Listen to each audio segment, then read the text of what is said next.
Hello, folks. Thank you all for coming out to this unique Wish You Were Here talk with the artist duo Anderson and Lowe. I say it's unique because we don't often get to have an exhibition accompany one of our Wish You Were Here talks. So we're really happy to be able to have both the artists here today to speak about the work in the exhibition and a little more broadly about their practice in general. My name is Nick Marshall. I'm the manager of exhibitions and programs here at the George Eastman Museum.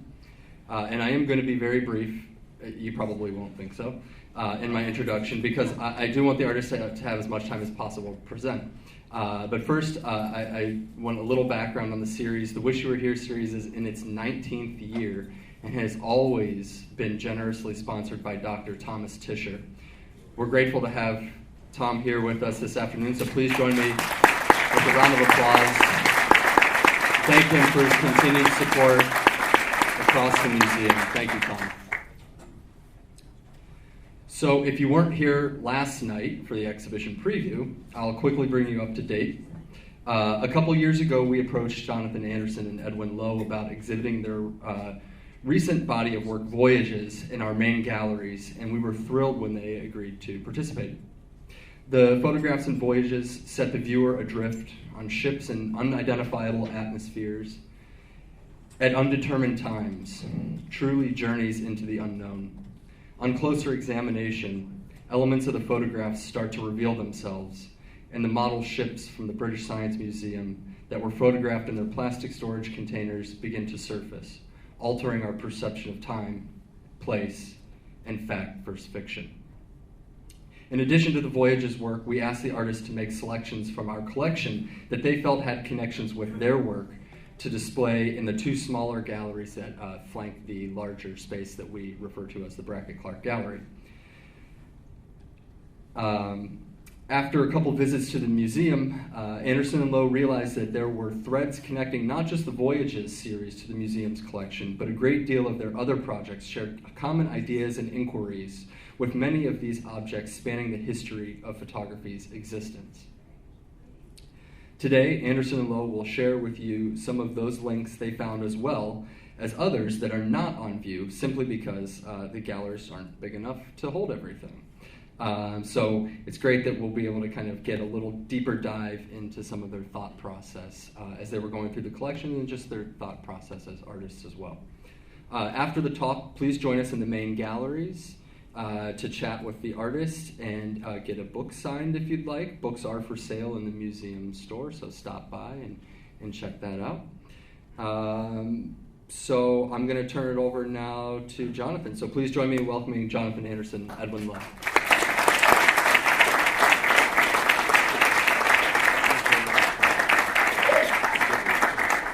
Okay, so thank you very much indeed. I'm Jonathan Anderson, this is Edwin Lowe. We'll both take questions, but we thought in the end we were going to share the lecture, and then we thought maybe we'll just alternate words or something, but we decided in the end that just one voice would probably be marginally less incoherent. And so, if you'll forgive me, my eyes are fine actually, it's just that my arms are no longer long enough to hold anything where I can read it. It's gosh, what a full house. There's nothing more depressing than lecturing at a university and the first 50 rows are empty and everyone is sitting in the back 3 rows.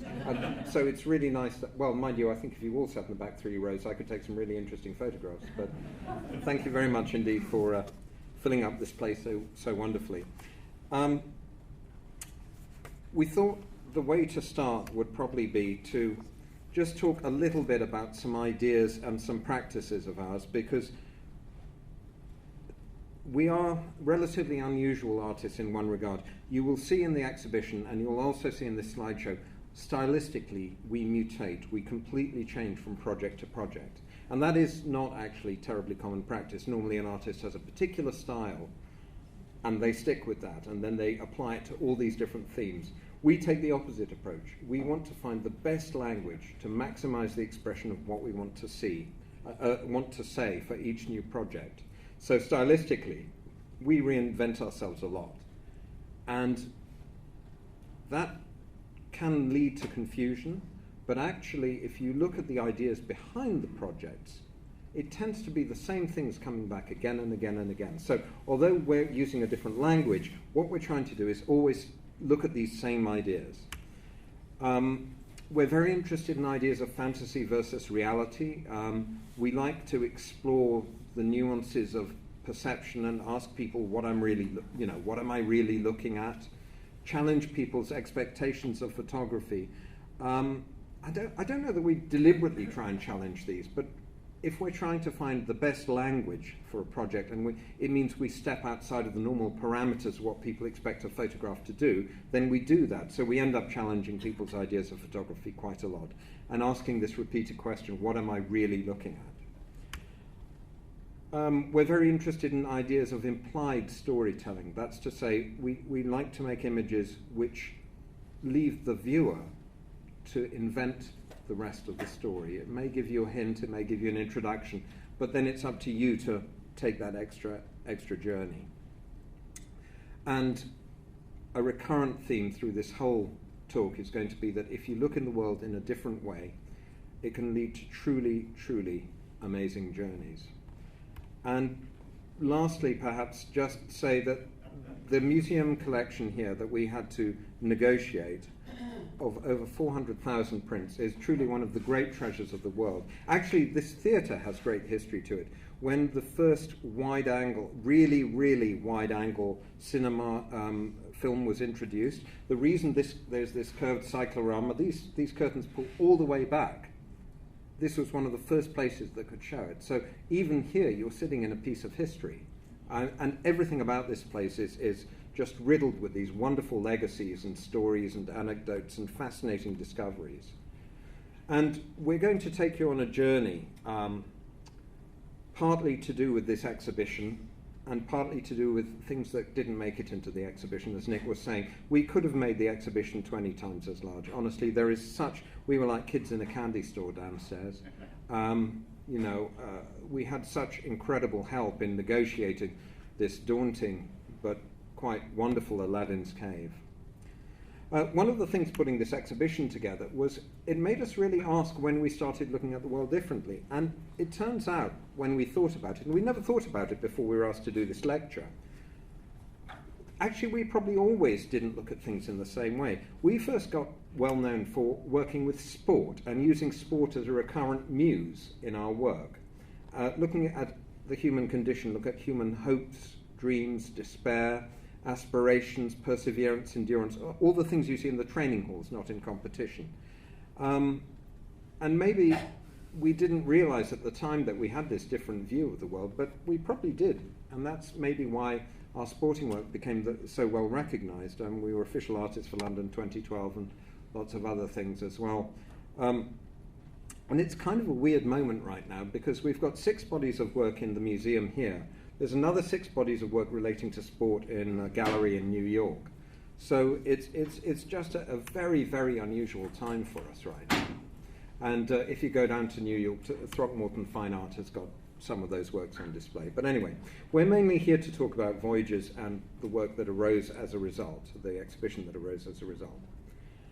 And what I'd like to start by doing is asking if any of you remember the film Raiders of the Lost Ark. You remember that final scene where the Ark of the Covenant is being wheeled into this enormous warehouse? Well, museum warehouses really, they tend to have more walls than that and more climate control, but nonetheless, that is pretty much the scale. And we were walking through the storage unit of the Science Museum in London for completely unrelated reasons to what transpired. And we came across their ship model collection. And the ship model collections, all the ships were in crates, and the sides and the ends of the crates were not wood, they were plastic. So you could look through and you could sort of see the ships. And what happened was we were looking at this and there was just something strange and hypnotic about the way they looked, but we couldn't quite put our finger on it. And then what happened was Edwin took a snapshot on the cell phone, and he looked at this, and it was as though an electric shock had gone through him. He was just absolutely astounded by what he saw, and he called me over, and I looked as well, and we realized that the plastic was doing something quite amazing. It was focusing not on the structure and the obsessive detail that all the ship model makers love to put in quite correctly to their works. All of that was obscured by the plastic, but there was also no sense of scale. So they looked like real ships, and they looked like real ships at sea, and they looked like paintings of real ships at sea. So we went to the Science Museum and we said, we've got a great idea for an art project. We want to photograph all your model ships. And they said, that's wonderful. We'll take them all out of the crates for you. And we said, please don't do that, or we won't photograph them. And there was a kind of a back and forth and a back and forth and a back and forth. And eventually they agreed to let us photograph them in the crates with the plastic on the shelves exactly where they were and not change anything at all. They thought we were completely crazy. Even when we were photographing them, there was a series of panic phone calls to the director's office asking if we should be stopped because we were doing all the wrong things. I mean, nobody does this without, well, are they damaging them? Well, no, they can't damage them. They're not moving them. They're in the crates. But there's plastic in the way. It's all wrong. Just let them do it. Okay. You can't really blame them. It is an absurd idea, but as Albert Einstein said, if an idea is not at first absurd, then there's really no hope for it. So the result of this was a series of, and they really don't look like photographs. They do look like paintings. We were obviously, as we were making these, we were thinking of Turner, naturally, Iwasowski, Aschenbach, all these great, wonderful painters. We were also thinking about music, Benjamin Britten, Peter Grimes, Ravel, Debussy, all these people who composed about the sea. We were thinking about literature, Conrad, Melville, Moby Dick, all these, Horatio Hornblower, all these adventures, High Wind in Jamaica, all these ideas of voyages and quests. We're thinking about mythology, we're thinking about Odysseus tied to the mast, listening to the Song of the Sirens, we're thinking about the Marie Celeste, we're thinking about the Flying Dutchman. All of this was cascading through our heads while we were photographing these, and in a sense, you are actually hearing what we heard as much as seeing what we saw. Those murmurs and whispers became really, really prevalent and overwhelming. And perhaps if they've got this kind of historical, sense of continuum with literature and with music and with art, then that's the reason. So this forms the center of our exhibition, and everything else we're going to talk about spirals out from this. And everything else that's on show in the exhibition spirals out from this. There's a quote in the exhibition, and it's very relevant to what we're going to talk about. The real voyage of discovery is not seeking new landscapes, but having new eyes. And if you think about it, the Aladdin's cave, that treasure trove that we found, it was there for anyone to see. For 7 years after they were taken out of exhibition, these ship models sat there in the crates, through the plastic. Anyone could have seen them the way we saw them, and nobody did. They saw them as ship models stored in crates wrapped in plastic, and we saw them as these kind of creatures having these passionate inner lives and these mythic quests and epic adventures. Anyone could have found this. All they had to do was take a snap on their phone and look at it, but nobody saw it the way we did. And the world, as Yeats said, the world truly is full of magic things, patiently waiting for our senses to grow sharper. And perhaps we were lucky enough that we found a way to keep our senses sharp over the years, and so we just saw things slightly differently from other people. It's very easy to get obsessed with the idea that we did something that is basically a dumbass idea. We photographed ship models in crates through plastic. But the point is not what we did, it's why we did it. And we really knew exactly why we wanted to do it. And it's worth remembering what Leonardo da Vinci said. The painter who draws merely by practice and by eye, without reason, is like a mirror that just copies anything in front of it without being conscious of its existence. And we wanted to make sure that we went beyond just representing the ship models as they were and showing something passionate of their inner lives. So that brings us to the collection of the Eastman Museum. Oh my lord, where do you start with 400,000 objects? Well, the first thing you do is you contact a guy called Ross. Ross Napper, who's the collections manager, and Lisa Hostetler, between them, managed to steer us through. I'm not going to say they were stormy waters, but they were certainly pretty big oceans that we had to navigate, and we needed so much guidance. They were both pretty amazing, and Ross would. He started out bringing us very straightforward volumes to do with voyages, like the Kansas Pacific Railroad or exploring the Arctic, this kind of thing. And we kept on being not wholly satisfied. And we explained to him, Ross, what we're looking at, what we want to find are inner journeys about not viewing a new landscape, but having new eyes, looking at the world in a different way, conceptually, methodologically, just doing things that hadn't been done before, or that are a totally unique way, totally original way of looking at the world. We're going to start perhaps not with the in the exhibition order, because we're going to start with the last room, which is full of extraordinary objects. And the first one we want to talk about is a Lippmann plate. Now, I'm guessing that most of you may not know what this is. Before 1900, in 1891, I beg your pardon, Gabriel Lippmann, a Frenchman, revealed an extraordinary technique for doing something that sounds impossible. What he did was he found a way to make true color positive images out of one single black and white negative, which makes no sense at all if you think about it.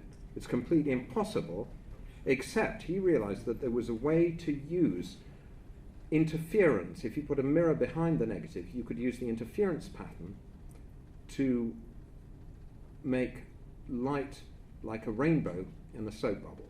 So the different interference patterns for the different colors would be replicated in positive.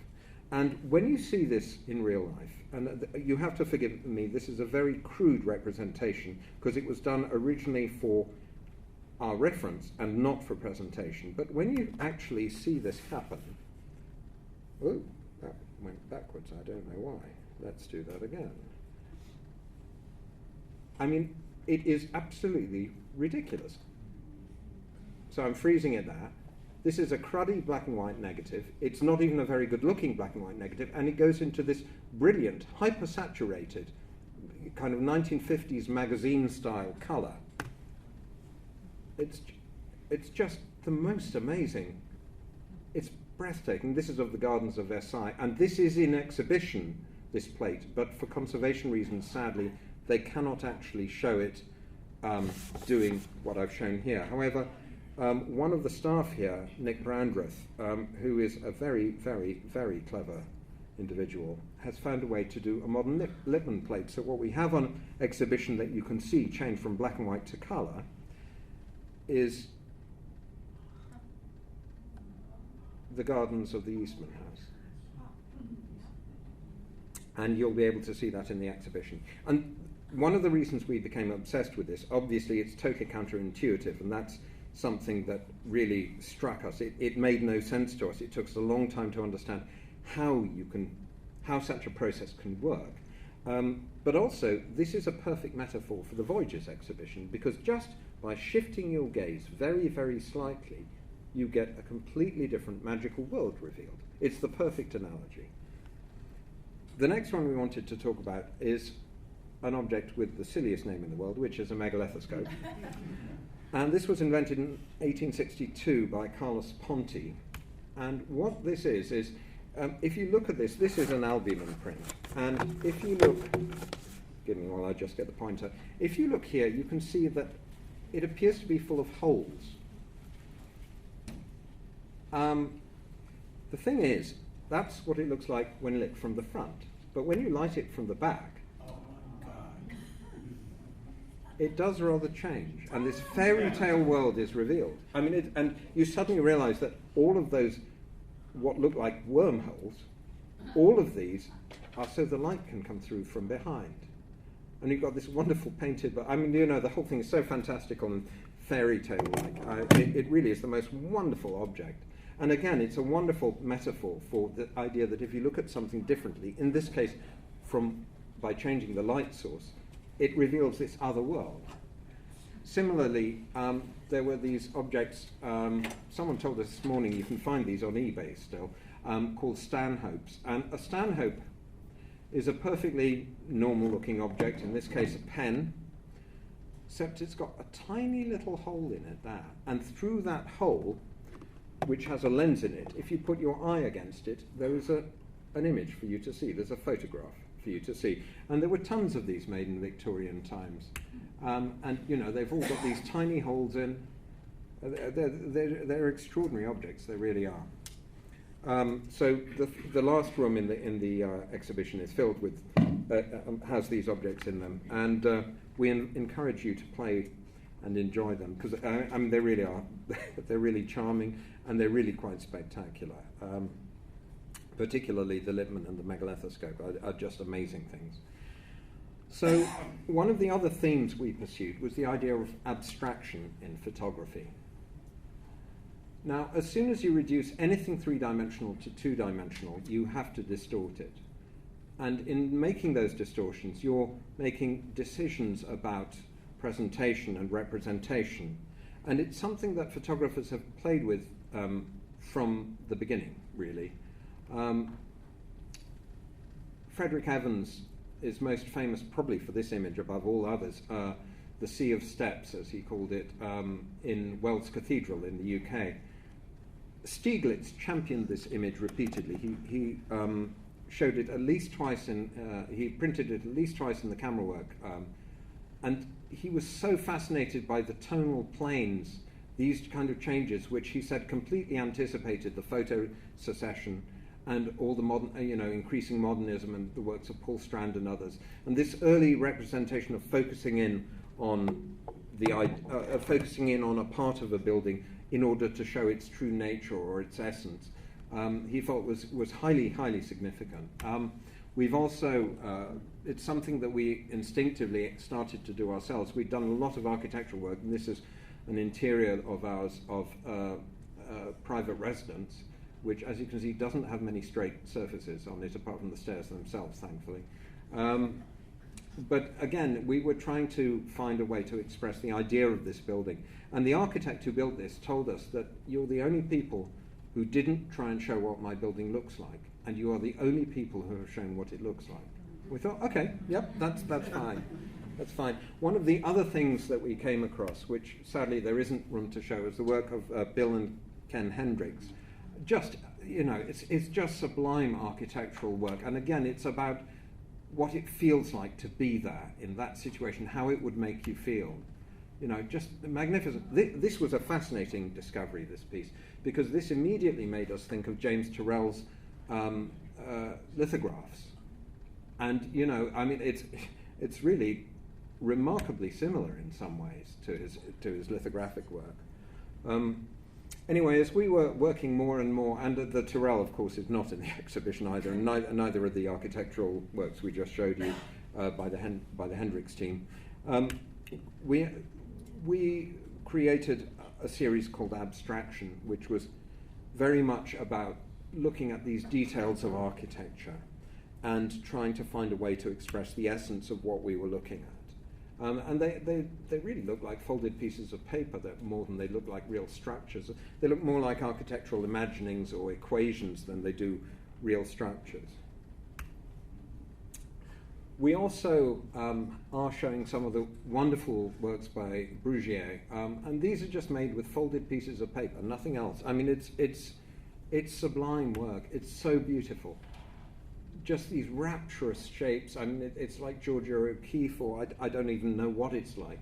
But they're so wonderful to experience, and we're very glad to have some of these on show. And it's a really unique way of making abstract work. We also show Alvin Langdon Coburn's Vortographs, and he did this in response to the Vorticist movement in the UK, which we talk a bit more about later in the lecture. And here he's putting prisms and other glass objects and so forth in front of the camera in order to distort the image and provide these dynamic and very beautiful prismatic effects, kaleidoscopic effects. And again, we found that real analogies between this kind of work and some of our abstraction series in terms of the way tonal planes were being used and images were being constructed. One of the other things we're showing in the exhibition are photograms by Moholy-Nagy and Man Ray. Just wonderful, powerful images made simply by placing objects on the photo paper and switching the light on. And they were, oh my gosh, they're so powerful and so beautiful. And you know, it's incredibly simple work, but at the time quite revolutionary to treat imagery in this manner. Some of the things laying on the paper, some of them coming off the paper, and producing just wondrous results of graphic form and shape.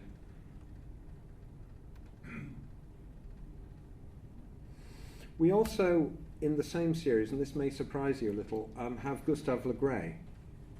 And of course, Gustave Le Gray is well known for being the first person to actually present on a print, a photographic print, both sea and sky, or both land and sky, without bleached out sky as you had in all the 19th century work.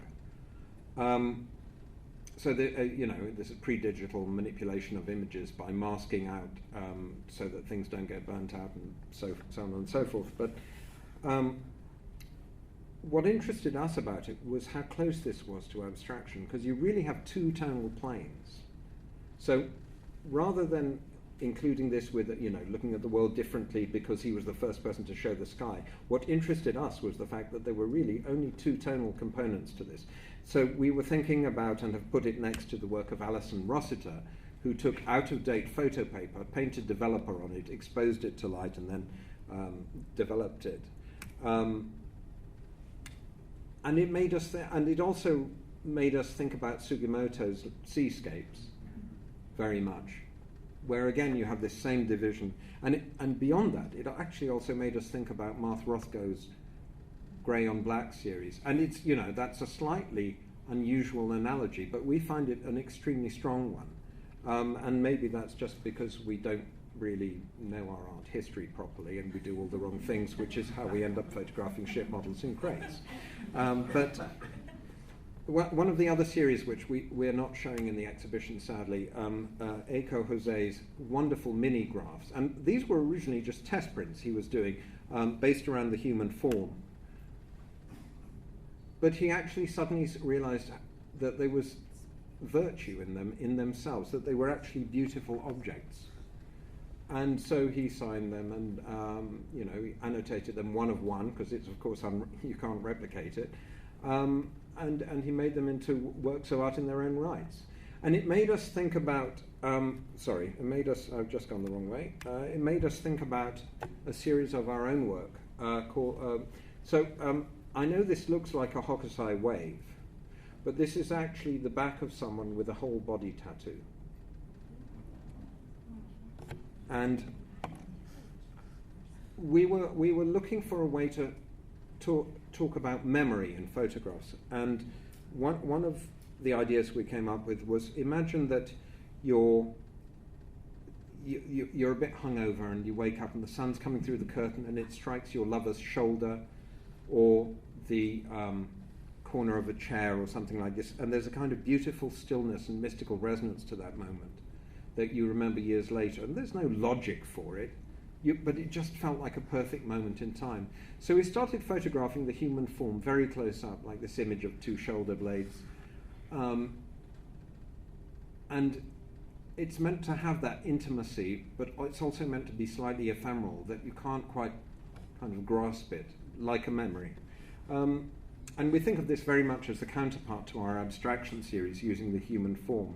But we felt that it was an interesting, we felt that the analogy with what Jose had done was really quite interesting.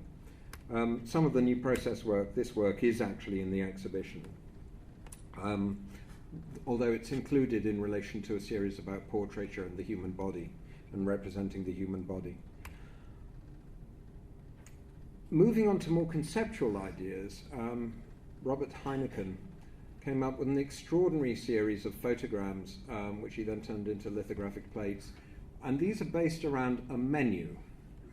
And the idea is of a typical American diner with middle class, family going for breakfast, for lunch, for dinner.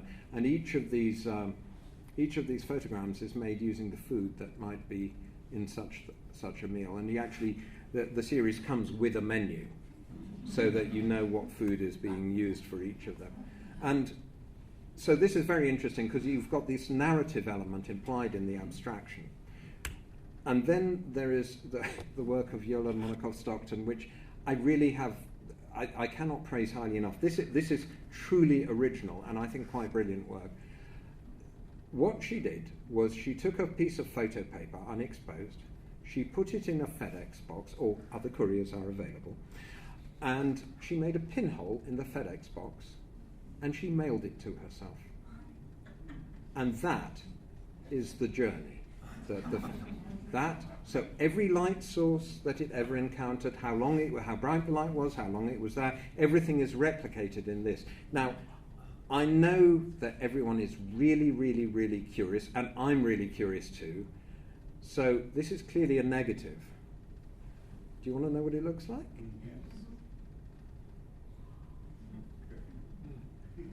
Which I'm sure is heretical in her terms, because she wanted it left at the negative, otherwise she'd have made a contact print positive. But nonetheless, it's quite interesting to kind of begin to, and you can dissect all the light sources it went through. I don't know how many times she did this, because there's an awful lot of different lights there. But so I don't know whether it was one journey or several. But it's just such a brilliant, this is such a brilliant way to talk about narrative, to show a journey, a whole journey, in one picture, and at the same time it's an entirely random, she has no control over how it's going to turn out. We also looked at the work of Dr. James Dean, no relation to the other Dean, it's spelt differently. And these are footprints in the Connecticut River Basin of dinosaurs. And they're almost completely abstract, but at the same time they have this amazing narrative quality. I mean, you really want, where was this going, And you can quite clearly see, you can sometimes see where they stop or where they turn around, and so you've got this wonderful abstract element, but at the same time you have these implied stories as well.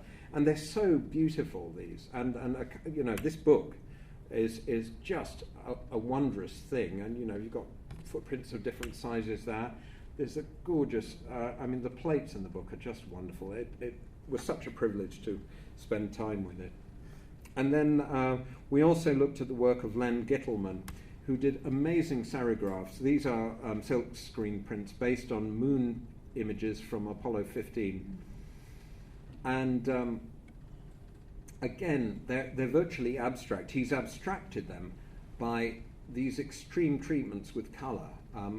It is very 60s, it is very psychedelic, but at the same time, it's much more than that. You've got a sense of implied narrative in the craters, because they imply the meteorites, but you've got these wonderful, wild, abstract images derived from an entirely landscape-like source. They're wonderful. The whole series is so wonderful. I wish we could have shown them all. I really do. We only had room for one in the exhibition. So one of the things that happened was some of the abstract work inspired us to make new works. So I need to take you through a particular project in order to explain this. So if you remember our abstraction series, we've got images like this, and we realized we could use these like building blocks to create a whole new universe. So what we did was we scanned all of the negatives and colorized them and manipulated them using computer software, architectural software, computer-generated imaging, 3D imaging, all that sort of thing, architectural software, and we outputted them as 4x4 footprints. So these small negatives became building blocks to create an entire new universe. So this image, for instance, became this. But it also became this. And initially you might have a little trouble seeing the connection, but then when you look at the detail you can see how it all came together. that it's actually derived from the same elements that have been manipulated and changed. So we produced this very vibrant and exuberant series, and they all had fantastical names. We referenced art history, nature, mathematics, Fibonacci number sequences, Islamic art, inevitably because of the geometry, surrealism, art history, music composition theory, literature, everything. We threw everything into this project. And when they were finally exhibited, they were face-mounted to plexiglass. They don't even look like photographs. When you see them in a hall, they just look like these things. They look more like they could be from, I don't know, pop art or op art. They seem to have more in common with Bridget Riley or with Dan Flavin than they do with photography. And they were exhibited in many museums. The Akron Museum showed it very, very flatteringly alongside Donald Judd and Sol LeWitt and many other people. So anyway, that's the Chrysalis project. And what happened was Frederick Evans, who did the Sea of Steps, rather like us, was not a one-trick pony. He was also one of the pioneers of photomicroscopy. And this, which looks like a lace doily, is a cross-section of the spine of a sea urchin. The thing is, when we saw that, we thought about our Chrysalis piece like that. And so we decided what we would do is we'd take the Evans micrograph and we photographed it at very high resolution, manipulated it, colorized it, recreated it using computer-generated imaging, and outputted it as a 4x4 footprint, which is in the exhibition. So that became this.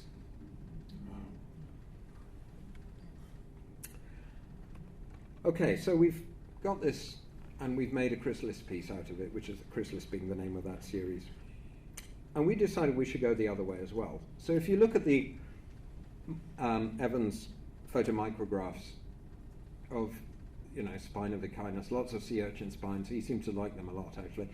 And he's got these small prints, and he's written what they are underneath. So what we did with 10 Chrysalis pieces was having made them 4x4 footprints, we then made them 5-inch salt prints, which we did here because this is where you come to do and learn salt printing. So Mark Osterman downstairs was our mentor for that. And so you'll see in the exhibition that we've taken a number of these Chrysalis pieces and we've turned them back into salt prints. So having taken the 19th century and made it 21st century, we've now taken our 21st century and turned it back into a 19th century process. And we're really happy with the aesthetic of this. It involved a lot of recalibration because obviously if you've got a shade of blue and a shade of red and they're kind of similar, they'll look different in a color print, but in black and white you can't really tell them apart. So we had to recalibrate the images a great deal in order to make these work aesthetically. But they really are very beautiful. And we've given them Latin names at the bottom to replicate the idea of what Evans was doing in his album. And indeed, like most Victorians, would always put the Latin name under whatever specimen they were looking at. The other thing about this was we saw immediate analogies with another body of work of scientific derivation by Dr. Edwin Jelly, who worked for a company called Kodak that you may have heard of. And so, and these were originally autochromes, but they have replicas of the autochromes that are illuminated, so you can see them next to the Chrysalis salt prints and also next to the Evans micrograph. I mean, these were very this is 1930s. This isn't recent. I mean, for its time, this is really cutting edge stuff that they were doing. It's just wonderful, very, very beautiful work. And it also highlights, incidentally, something we care about a great deal, which is the artificial schism between art and science, which we think is completely ridiculous and we don't take any notice of. And you've probably realized from the way we're talking about work that we're just jumping back and forth between what would constitute art and what would constitute science, and we don't care. We really don't care at all. And we encourage you to lose those shackles because we think that, otherwise, what kind of person would go, what kind of artist goes to the storage of the Science Museum and looks at their ship models? I mean, that doesn't sound very promising at all. So, it worked well for us, I must say. So One of the other things that we've been very interested in are these ideas of what's real and what's not real, and what you're looking at and what you think you're looking at, and reality and truth. And one of the truly poetic bodies of work we came across is by Patrick Nagatani. And what he did was he invented a fictitious archaeologist called Ryoichi, who is from the future and travels back in time and excavates 1950s automobiles and other decades, but 1950s automobiles from underneath known archaeological sites. So you'll have Stonehenge and there's a 1950s Studebaker under it, or something like that. Or in this case, these Volkswagen Beetles are supposed to be just near the Terracotta Warriors. So he built these maquettes and he made this, and okay, this is a fanciful and rather ridiculous idea, but there's an extraordinary power and poetry in this. And he, as the character Ryoichi, he talks about being enthralled with the potential of the universe to tell stories, and they're just glorious. You know, this one I can't remember where that is now, but they're just beautiful, beautiful work. So we have 4 of these on show, and we're also showing work by Laurie Nix, who builds these wonderful maquettes, slightly disturbing maquettes, I have to say, which appear to be some kind of post-apocalyptic landscape. So, and there's the one we have in the exhibition is of a laundrette, which looks like there's just been a nuclear holocaust or something. But she photographs them as though these are real buildings, and you've no way really of knowing, because they're done in considerable detail. You really don't know that these are just tiny, dioramas that she's produced. One of the other projects that we did, and we saw an immediate relation with Laurie Nix's work and with the Nagatanis, was to do with James Bond. The reason Bond movies feel weighty and real is because they don't really use so much computer work as other films. They build stuff, and they build it big, and they build it in obsessive detail, and it's all fake. And even as the sets are built, they're already scheduled for demolition, which is quite a thought, actually, given what they're doing. So this, which is the Palazzo in Rome. Now, if you look at this, what you've got really is a trompe-l'oeil ceiling turned upside down. So if you think about trompe-l'oeil ceilings, you've got these wondrous illusions going up into the heavens above a real room. Here, you've got the exact opposite. That ceiling, with all the lighting rig and the bare sound studio, film studio, that's the reality. All these columns, all the floor, all the marble, all the chairs, everything is fake. The only thing that's real is the ceiling. So we've taken that idea and turned it upside down. The secret room in that, obviously, when you see something like that, and the detail in this is insane. Look at the cobwebs on the light, the dust under the sink, everything. We couldn't show all of these prints in the exhibition. There isn't room. But for this, we're thinking about things like Dutch masters and, these interiors. And obviously, you can see analogies for the way that it's lit and the way it's constructed to that. Some of the other works we're looking at, for instance, immediately we're thinking about Rembrandt painting and etching, the use of light. So we just went through all these sets, thinking about futurism and constructivism and so forth. Here we were thinking about the vorticist movement that we mentioned before. These beautiful, these were all done for the London Underground, for goodness sake, to advertise the tube network, the subway network in London. But they're so magical. This is a fun fair, and obviously that related to this image. So the one thing that was real, actually, so the cars, the boys' toys, they were real. And to see a classic chassis like that from an Aston Martin, is lovely. They even built Westminster Bridge in a sound studio. Those apparent buildings, those are giant photographs. Because you can't really crash a helicopter onto Westminster Bridge. People might talk, So this is very much, again, about looking at these ideas of constructed narratives, about fantasy, about reality, And all of these sets, they imply what's happened. They imply the story. And similarly, in the museum, we were looking at the work of James Naismith and his, these amazing moonscapes, which are, of course, all made of plaster of Paris. And so they're not real photographs. They are real photographs. They're not real moonscapes at all. He did these from drawings and from telescopic imagery. And he was actually interested in showing what's turned out to be by and large a false theory. The theory was that the craters on the moon are collapsed volcanoes, all of them. We now know that they're made by meteorites, but they didn't know that at that time. And he was talking about, and this is actually the plate we have on exhibition, he was talking about how substances change, how structure changes with dehydration and with age. So he has this extraordinary plate where he's comparing the back of an elderly hand to a dried up apple.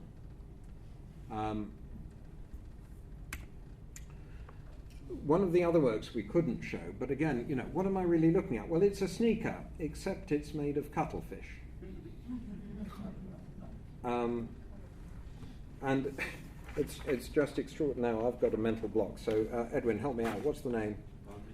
Thank you, Michiko-kon. This work is bonkers. It really is. So we really wanted to show this one because this is a great one. There's also this one. These gloves. One's chicken skin and the other's made from the carapaces of shellfish.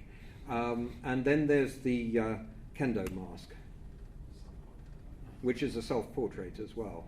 I mean, it's just extraordinary work. And already you can see just the range of what I've shown you from this collection. And the stuff they have down there is breathtaking. It really, truly is. We're also very interested in ideas of portraiture and about how portraiture can be influenced by things like can be influenced by, for instance, costume or how closely you photograph someone. So this is again Frederick Evans, the same guy who did the micrographs, the same guy who did the Sea of Steppes, great portraitist. This is Frederick Hollanday in Arab costume. He's about as, well, he's probably less Arabic than I am actually. Anyway, and wonderful Hill and Adamson, which is under a black cloth because it's a very delicate salt print, but please lift it and have a look at this gentleman in Indian costume, a white gentleman in Indian costume. So here with costume and with these, you're looking at what you can do with an image, how you can present someone. This beautiful hand, it's an anonymous hand-tinted daguerreotype, which we're not showing again, sadly, but it's just a wondrous, wondrous object. Oscar Rylander's work, looking at these, putting these negatives together to make these extraordinary tableaus. The way Man Ray used solarization in his portraiture, an utterly brilliant self-portrait by Laszlo Moholy-Nagy, where he just put his face on the photo paper and then other objects as well and exposed it. I mean, it's just wonderful, and that's in the exhibition. Also looking at the way we looked at, but don't show, the way he used portraiture in and the human form in some of his surrealist collages.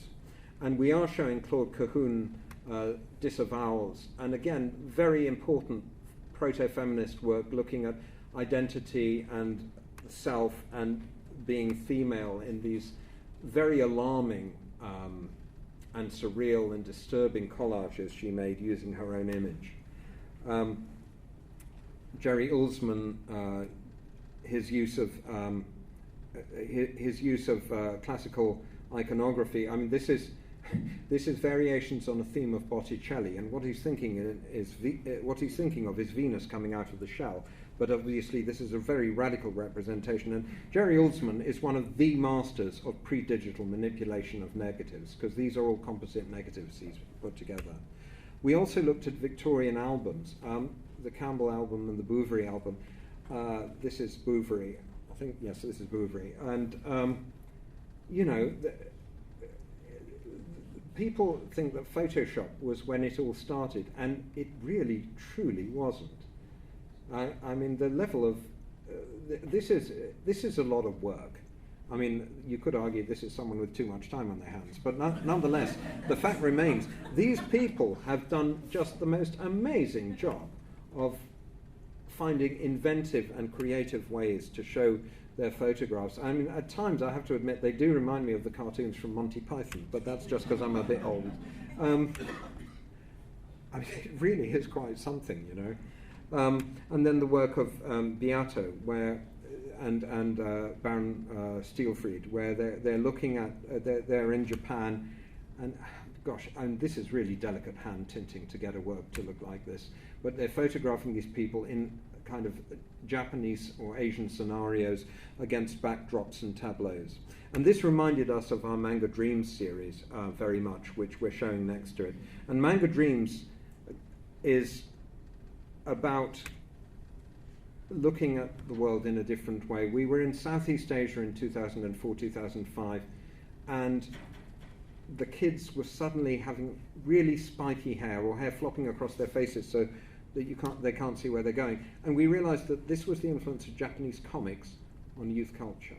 And that was really interesting because, firstly, it's the first time in 100 years a visual art form is influencing youth culture.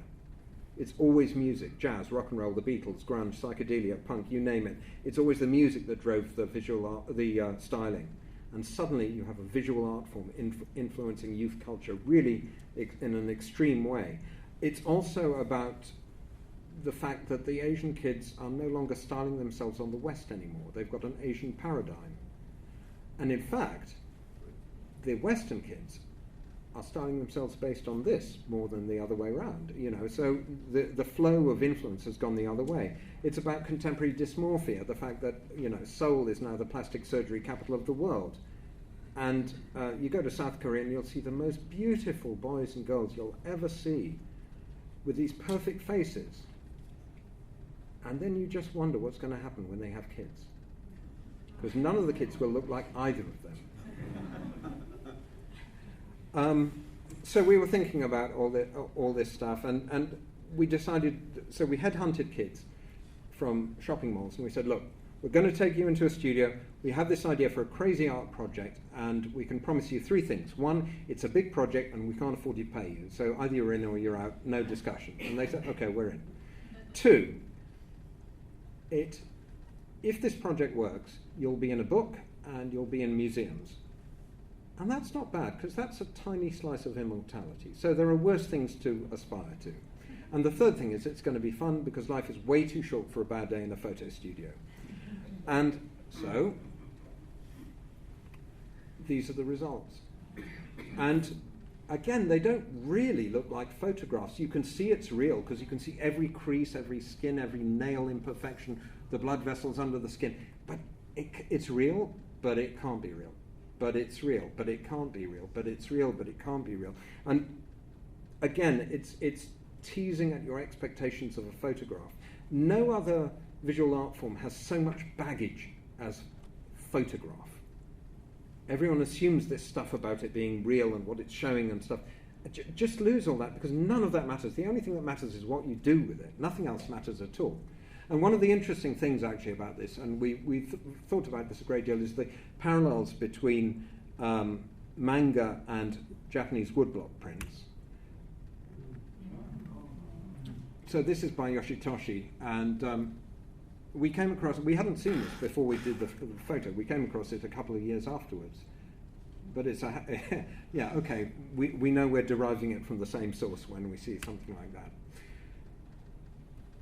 So originally they were all going to have these very dramatic tableau-like backgrounds, and we have left some of them with the tableaus. But, and this is the one that's in the exhibition downstairs, or just across the way.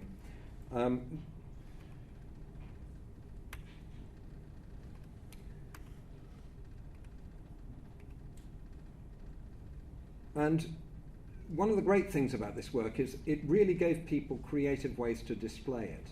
So, and this was in a museum in Quebec, the Museum of Civilization, and to this day we're really proud of this, because this is a museum that is visited by school group after school group after school group, and you know how noisy school groups are in museums, right? And within 15 seconds of them walking into this room, every single time there was complete silence. Now, that's the future of a museum. If you can engage the next generation, if you can give them a sense of wonder that they want to go back to a museum, that is how a museum survives. That is how they will live in the future. So we thought this was very, very successful and important for us. And we decided that we would make some new works because we were so inspired by what we'd found in the museum here. And so the first one is a portrait of the violinist Ray Chen, and it's nice to premiere it in the home of the Eastman School of Music. He didn't actually go to the Eastman School, he went to the Curtis, but this is a real superstar of the violin world, an absolute genius. And we wanted to show him like a medieval troubadour, as it were, going from place to place because of the nomadic life of a musician. And I know that time is marching on, and I can assure you that we're close to the end, I do promise. But we wanted, and we're really pleased with this print, so please have a good look at it down there. One of the other consequences of the Manga Dreams project was we were approached by a company that deals with fantasy and reality quite a lot, and they wanted us to do some work for them. And I can now honestly say, hand on my heart, you may think you don't already know our work, but you do. So have a look at the picture of Daisy Ridley there in the middle. And we approached Lucasfilm and Disney, and we said, look, we would like to make a new work out of our work, the shots of Daisy, for this exhibition. And incredibly touchingly, and given that these people do like to control what happens with their work, they told us, we trust you guys, what you did for us was wonderful.